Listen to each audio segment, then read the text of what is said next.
अब एक नई चीज़ है जो दुनिया उसके पीछे पागल है, और वो है मंजारो। Yes.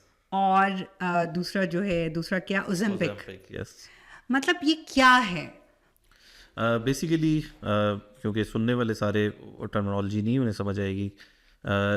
ये क्या करता है कि आपका जो भूख के रिसेप्टर्स हैं दिमाग के अंदर के, हार्मोन्स वो जो आपके। क्रेविंग है भूख के लिए, उसको वो ब्लॉक कर देगा। ओके। लेकिन सिंपली ये पैचेस, सॉरी मैं आपकी बात करती हूँ, लेकिन इस तरह की चीज़ें कब से आ रही थी? यानी पैचेस भी आए थे जी कि आप बिल्कुल। ये पैच लगा लें आपको भूख नहीं लगेगी, जी आप ऐसे ये गोली खा लें आपको भूख नहीं ही। जी लगेगी, बिल्कुल। आपके ये जी हार्मोन्स जो हैं ये कंट्रोल होंगे। जी लेकिन वो इतने ज़्यादा अफेक्टिव नहीं इफेक्टिव होते नहीं थे। थे, क्योंकि अभी ये बहुत ज़्यादा इफेक्टिव हो चुका है। इसलिए अब उसमें होता क्या है कि लोग सेल्फ मेडिकेशन पे चले जाते हैं और ख़ुद से ही वो लगाना शुरू कर देते हैं।